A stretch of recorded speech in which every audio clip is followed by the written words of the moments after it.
Well, hello, everybody. Welcome back to our podcast. It is 2023. This is the first episode of the new year. That's right. We made it. We're here. We're here. I didn't know if I was going to for a while, but now I'm here. So You don't know if you're going to make it to this year.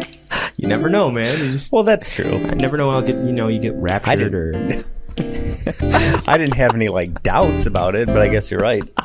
Raptured. I mean, I'm just, you never know. Anyway, I'm glad that you're here. I'm glad that you're listening or watching. If you're watching YouTube, it's good to see you. I can't see you, but you can see me. We've got some stuff coming up. Yeah, we got a lot of stuff January. coming up. A lot of stuff. And like a shocking amount of stuff. Yeah. So first of all, I mean, this is in no particular order. We've got a couple different one-off classes or seminars or whatever you want to call them, just to help us in different areas of our life. And so we're starting a new series called The Power of Re, where we're going to recalibrate our life, obviously with God at the center starting this year. Yeah. And one of the big things that we talk about periodically around here is that we're holistic beings. So the spiritual, the mental, the physical, all of it goes together. And oftentimes we neglect the physical, but just how important it is that our bodies are the temple and how we should honor them and treat them with care. Yeah. And so, a person who attends State Line Church who owns and runs Movement Fitness, Justin Kegley, is going to be putting on a seminar called Faith and Fitness and talk about how they go together and how we can be better in the fitness area and with our health. And so I know it's on a lot of our minds, especially at this time of the year. And so it's going to be a good kind of crash course on that. And so that's on January 26th. It is free. Yep. We'd love for you to attend. Yeah, we've got also a class that's kind of coupled with that as well on the 31st. This was mine. I was supposed to talk about this. But I mean, you took right I'll over I'll throw it right to you. Yes. The How to Read Your Bible class. Could you tell us about that? Yeah. So it's going to be like a 101 level class about what the Bible is, where did it come from, what is it comprised of, how you should read it, why you should read it, all of that kind of stuff. So if you find reading your Bible daunting, then this would be a good class to come through and come to and just hear more about why we should have it as a part of our life, but then how to actually open it up and dive in and read it. So I'll be teaching that. That's on the 31st. Like you said, it is not free. It is $1,000. No, that is also free. That's just to walk in the door. Just to walk in the door, $1,000. Yep. No, it'll be free, and I'm excited to teach that and help people crack open the word. Sweet. We also have an opportunity coming up for students as well. This is February 10th through the 12th. It is Arctic Blast. It's the winter retreat that we actually went on last year with the students. It's really fun. I had a great time. I'm excited for it. We're going to meet here at the church on the 10th at 5:30 p.m. and transportation is provided. We'll have a bus and all that stuff. And all of the info, all the details that you need for the actual event, how to register, all that stuff is on our events page. I would highly, highly, highly implore you to go there and read through the instructions, because there's a couple different specific things that you have to do. For example, we have like a special registration code that helps out the campsite so that they can know how many kids we have and different allergies and things like that. But all of that info is on our events page, and we really, really, really want your student to go. If they are in grades 6 through 12, it is for them, and it is so much fun. It is a blast. It is an Arctic blast, no pun intended. So I remember you guys had a lot of fun last year. Was it really cold? Yeah. It was cold. Yeah, but it was a lot of fun. But it was. That. There's a lot of activities. And they have indoor stuff too. Yep. The food is solid. So. Yep. So coming up, we also have two ongoing classes. One is called Financial Peace University. Again, we talk about the beginning of the year. A lot of times we're trying to get everything in order. One of those things is our finances. Yeah, for sure. And so Financial Peace University is this great 9-week course that helps you understand the value of money and how you should save and why you should save and all that kind of stuff. And so that is $129 per couple or per individual, same price. Childcare will be provided for that, so you can register on our website. And then we also have a 4-week class starting the week of February 5th on apologetics. So explaining and understanding our faith. Yeah. And it's it's heady, but it's a really, because a lot of times you have that question of like, why do I believe what I believe? And, Right. or tough questions like, why does God allow suffering in this world, and things like that we'll dive into for 4 weeks. And so, again, free, and childcare is provided for that. Yeah, that'll be really fun. And like if you're a heady type of person, or if you're just trying to figure some things out, that'll be an awesome resource. Yeah. Also, our good old fashioned Rooted is kicking off January 24th. Session number 4, right? Session number 4. It's crazy to think that we've had this many sessions already. So that is $30. And that, like I said, that starts on January 24th. And we want you to be a part of that. It's something that's become very regular here and part of the State Line Rhythm. And so if you haven't joined a Rooted group, if you're looking for a community, if you're looking for another option or another opportunity to dive deeper into faith with a smaller group, this is what you're looking for right here. It's a perfect option. So that is January 24th. It's $30, and we hope to see you there. Now, moving on to the moment of the month. Yeah, both of ours are the same. Yep. And exactly for good the reason. same. It was Christmas. Yes. Christmas services. They were awesome. Yes. Yeah, we did something a little different here. We put on a production. We had a 25-minute drama that told the entire story of Christmas in a creative way. If you didn't get a chance to come to Christmas, go check it out on our YouTube page. But yeah, it was a blast. It was cool to try something new, to do something new, but everything was pulled off amazingly, and the event afterwards for people to hang out was really cool. And it was just, I love Christmas. It's obviously a magical time of the year. So it was really, it was fun for me and my family. There was such a buzz in the lobby. There really was. That's kind of where we had all of our different things. We had huts out, Christmas huts, and there were characters walking around, and people hanging out and coloring at tables and family. There was just such a buzz that was like, it was that warm Christmas holiday spirit that you were looking for was right there in that room. And so I enjoyed it. I love seeing people enjoy themselves. And, all of that, we know what's going to happen ahead of time. And all of that stuff just came together so seamlessly and made for such an awesome experience. And I also wanted to take an opportunity to shout out the volunteers and all the people that don't get paid but wanted to be here and serve. That we're just so grateful for all of you, and there was a lot of hard work that was put in by you guys, and we can't say thank you enough for stuff like that. Like, that service doesn't happen without our volunteers. And so, shout out to you guys. It was a really cool experience. And if you came to Christmas and you were a little late or you were right on time, there was a video that played ahead of time of Greg and I dumping ridiculous things on each other's heads. Yes. And so you can find that on our Facebook page. Yeah, that video is wild. You definitely want to see that. That is a spectacle. If you've never seen somebody dump 5 gallons of eggnog on another human, then you got to go check it out. That's the one. That's where you're going to see it right there. You can't search that up. It's because it's going to be right there on our page. So, awesome moment. And a great way to end the year at State Line. Verse of the month this month is from Isaiah 43:19, and it says this: "See, I am doing a new thing. Now it springs up. Do you not perceive it?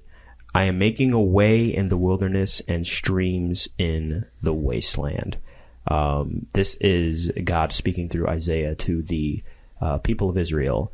And God is saying to the people, like, listen, guys, you got to forget the past, forget everything that's happened, forget everything that's gone on in your life. And you've got to look at the new things, look at the new ways, the new opportunities that I'm providing for all of you guys. And have faith in me, like trust, like know that I have come through before and I will continue to come through. You just got to have some faith in me. You got to trust me. And one thing that I want us to think about, especially with the coming of the new year and, the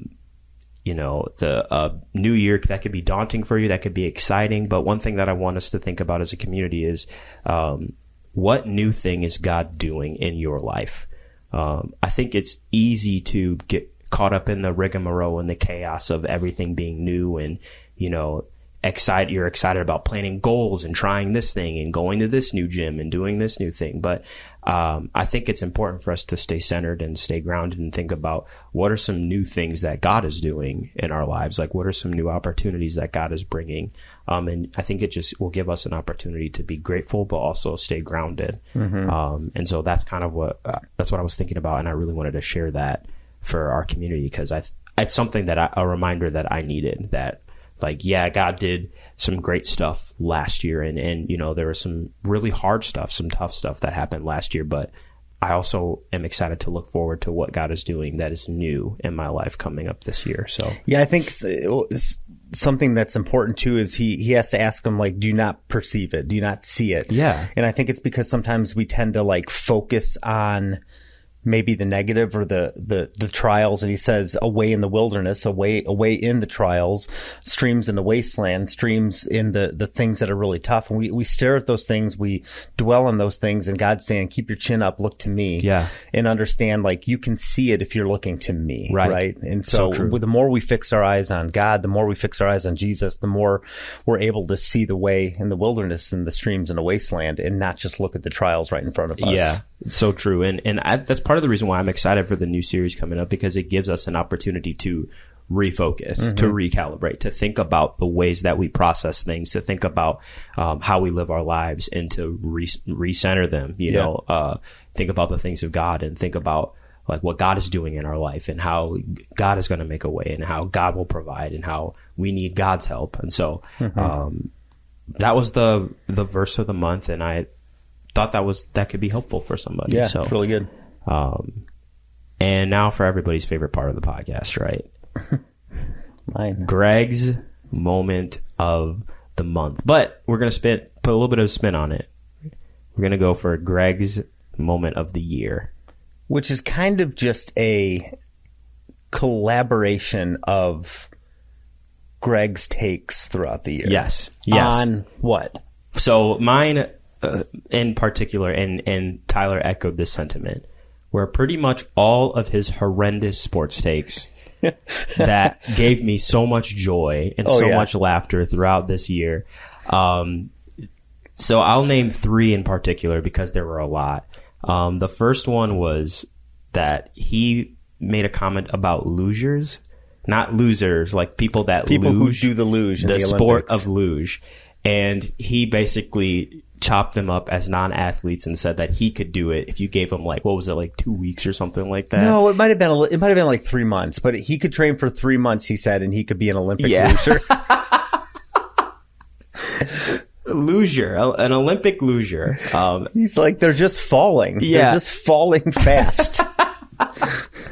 So that was one of Greg's takes that I thoroughly enjoyed. The second one was baseball pitchers are not athletes. They just have very refined skills. To which everyone at the table that was there disagreed. Well, my favorite part is that Logan was a collegiate pitcher. Our worship pastor Logan was like dumbstruck. Like, I thought he might quit. He was so mad about it. He just had this blank stare on his face, like, I'm trying to process. Now, to Greg's credit, he wasn't saying every pitcher is not an athlete. He was saying you don't have to be an athlete to be a pitcher. Right.